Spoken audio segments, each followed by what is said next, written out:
बिस्मिल्लाहिर्रहमानिर्रहीम, अस्सलाम वालेकुम। मैं हुसैन इकबाल हूँ, आप मेरा यूट्यूब चैनल देख रहे हैं। तो जनाब वो शाहकार जिसका हुकूमत को बड़ा शिद्दत से इंतज़ार था और कल से बार बार सवाल पूछा जा रहा था कि वो एक तकरीर जो कल के जलसे में की जानी थी और वो तकरीर थी अली मीन गंडापुर साहब की, वो तकरीर क्यों नहीं की गई। आज ख्वाजा आसिफ साहब भी ये बात करते रहे कि अली मीन गंडापुर साहब ने जानबूझ के ताख़ीर की ताकि उनको तकरीर ना करनी पड़े। फिर अज़मा बुखारी साहबा ने भी यही कहा कि अली मीन गंडापुर साहब जानबूझ के लाहौर नहीं पहुँचे, सड़कें तो रास्ते तो खुले थे, सारे मामला ठीक थे, बस वो चाहते ही नहीं थे कि वो जाएं और तकरीर करें। जिन्होंने तकरीर करनी होती है वो पहुँच जाते हैं।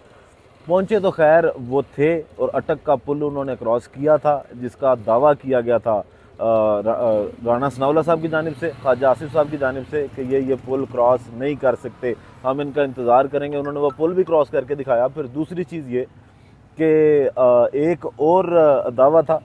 और वो दावा था अली मीन गंडापुर साहब का अपना, कि मैं तकरीर करूँगा, अगर जलसा का मैं ना पहुँच सका तो मैं कल मतलब आज 22 सितंबर को वो तकरीर करूँगा। और आज उन्होंने वो तकरीर की एक वीडियो पैगाम की सूरत में, और वो वीडियो पैगाम जो है वो उन्होंने जारी किया, जिसके अंदर आज अली मीन गंडापुर साहब ने बड़ी अहम बातें सामने रखी हैं। एक तो ये कि अब तैयारी पकड़ लें अदलिया की, आयन की और इमरान खान साहब की आज़ादी की। और उसके बाद दूसरी चीज़ ये कि इस चोर सरकार के लिए दूसरा बड़ा सरप्राइज़ मियाँ वाली से आ रहा है। अब दूसरा बड़ा सरप्राइज़ उसको मैं इसलिए कह रहा हूँ कि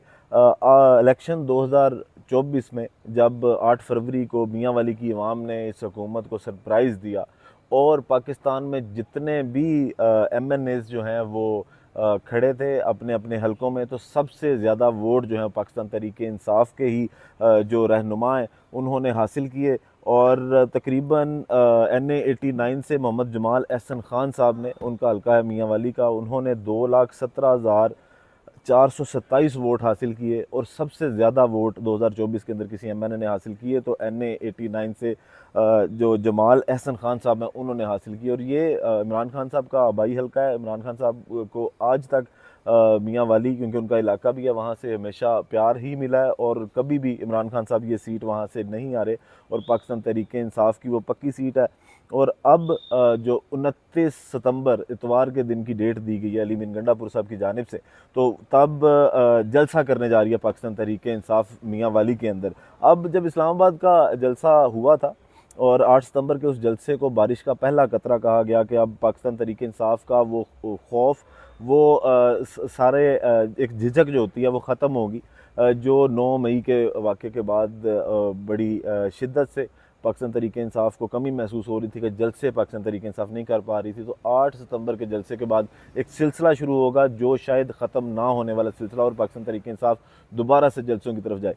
अब 29 सितंबर की डेट दी गई है कि जनाब मियाँ वाली में पाकिस्तान तहरीक इंसाफ जलसा करेगी। उसके बाद अली मीन गंडापुर साहब ने ये भी कहा कि मेरी अगली कॉल शायद रावलपिंडी के जलसे की हो, और मियाँ वाली के जलसे के बाद जो है रावलपिंडी में जलसा करेंगे। फिर एक अहम बात जो अली मीन गंडापुर साहब ने अपनी गुफ्तगू में की वो ये थी कि अब उन्होंने कहा कि एक तहरीक जो इमरान खान साहब की आज़ादी के लिए, आइन की आज़ादी के लिए और कानून की आज़ादी के लिए, इदारों की आज़ादी के लिए जो चल रही है, इसको रुकने नहीं देना। और लोगों से भी उन्होंने अपील की कि आप लोग अपने तौर पे भी इस तहरीक को ज़िंदा रखें। और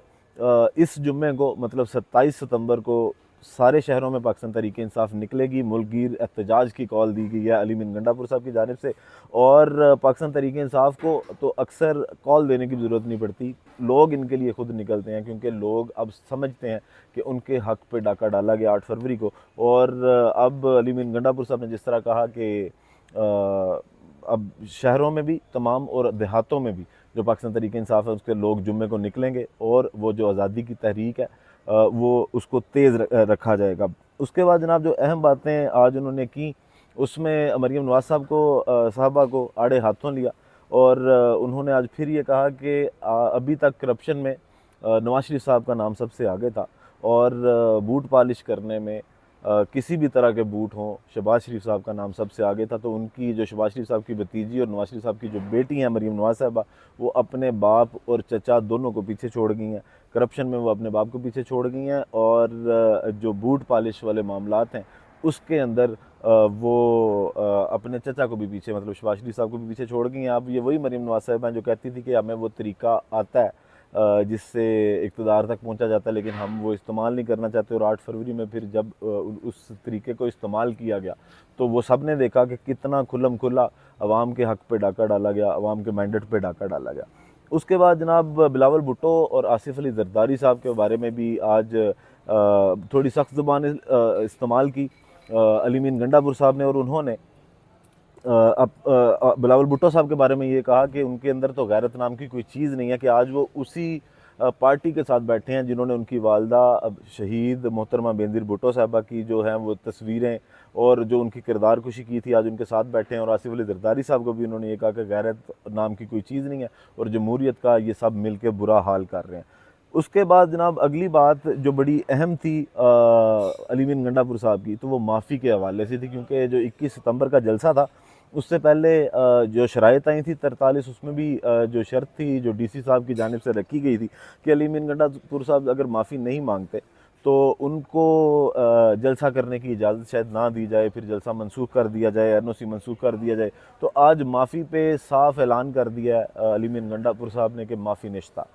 कि माफ़ी हम नहीं मांगेंगे। माफ़ी वो लोग मांगें, जब इमरान खान साहब ने कहा था कि मुझे गिरफ़्तार करना है तो आएँ और मुझे गाड़ी में बिठा के गिरफ़्तार करके ले जाएं, तो जिन लोगों ने इस बयान के बाद भी इमरान खान के गिरेबान में हाथ डाल के ये बोला था, गिरफ़्तार किया था, उन लोगों को माफ़ी मांगनी चाहिए, या उन लोगों को माफ़ी मांगनी चाहिए जिन्होंने पाकिस्तान तहरीक-ए-इंसाफ़ के ऊपर जुल्म किए, जिन्होंने इनकी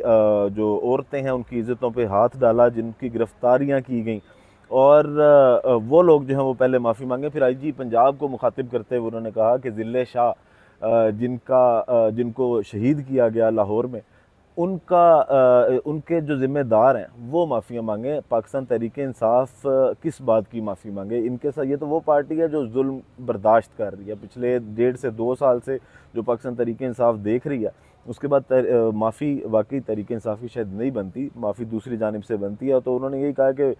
पर्चे कर लो, जो दिल करता है वो कर लो, माफ़ी शाफ़ी भूल जाओ, माफ़ी नहीं मांगेंगे। और आप लोग माफ़ी मांगें, लेकिन ज़र्फ़ वाला बंदा ही माफ़ी मांगता है, और आप लोगों का इतना ज़र्फ़ नहीं है कि आप लोगों ने जो फस्ताई चेहरे अपने दिखाए हैं, जो फस्तायत की है, उसके बाद आप माफ़ी मांगें। इसके बाद जनाब उन्होंने आखिर में ये भी कहा कि इमरान खान को जमहूरी तरीके से वज़ीर-ए-आज़म बनाएंगे और इमरान खान साहब का जो है इनका इक़्तिदार, इनका हक़ जो है वो वापस मिलेगा। फिर जलसे की टाइमिंग के हवाले से उन्होंने यही बात की कि पाकिस्तान के अंदर स्टैंडर्ड टाइम जो है वो सिर्फ शायद पाकिस्तान इनका जो नेशनल टीवी है पीटीवी, उसके ख़बरनामे गई है, उसके अलावा कोई स्टैंडर्ड टाइम नहीं होता। जो ये हरकत की है फार्म 47 की हुकूमत ने, जलसे की जो लाइटें ऑफ़ की हैं, जो उनका साउंड सिस्टम बंद किया है, तो उस पे भी उन्होंने मज़म्मत की है और उन्होंने बड़ा गुस्से का इजहार किया है। और फिर उन्होंने ये कहा कि ये जो कानून है ना कि एक रियासत दो दस्तूर वाला, ये हमें नामंजूर है। तो अली मीन गंडापुर साहब आज काफ़ी उन्होंने वही तकरीर जिसका इंतज़ार था, और तमाम वज़रा जो हैं वो चीखें मार रहे थे कि जनाब क्यों वो तकरीर नहीं आई। तो उन्होंने वो तकरीर कर दी जिसका उन्होंने कल दावा किया था कि मैं ये तकरीर जो जलसे में मैंने करनी थी वो मैं अगले दिन ज़रूर करूँगा। उसके बाद जनाब पाकिस्तान तहरीक-ए-इंसाफ़ की कोर कमेटी का इजलास होने जा रहा है कल, और वो बड़ा अहम इजलास इसलिए है क्योंकि उसमें एक तो इमरान खान साहब की जो लीगल मामलात हैं सारे, उनमें तेज़ी लाने का फ़ैसला किया जाएगा, और उसके साथ साथ जो अब जलसे हैं पाकिस्तान के अंदर पाकिस्तान तहरीक-ए-इंसाफ़ के, उनका भी लाहे अमल बनाया जाएगा। और साथ साथ जो आइनी तरमीम पेश की जा रही है कौमी असम्बली में, जो पार्लिमान से एक सुप्रीम कोर्ट पे हमला किया जा रहा है, उससे कैसे बचाया जाएगा सुप्रीम कोर्ट को, उसके ऊपर भी मुशावरत की जाएगी उसी इजलास में। और दूसरी जानिब जनाब फजलुर रहमान साहब की आखिर में बात करें तो फजलुर रहमान साहब ने आज फिर वही कहा कि इदारे अपनी हदूद में रहें, और पाकिस्तान के अंदर ना आइन और ना कोई इदारा जो है वो महफूज है, और दिन ब दिन जो है इन चीज़ों पर डाके डाले जाते हैं। जो बड़ी दिलचस्प बात थी मौलाना फजलुर रहमान साहब की वो ये थी, उन्होंने कहा कि मेरे पास तो फिर थोड़ा बहुत मुसवदा पहुंचा था और उसके बावजूद मुझे उस पर यकीन नहीं था, और मेरा दिल नहीं माना था कि मैं उसका साथ दूं।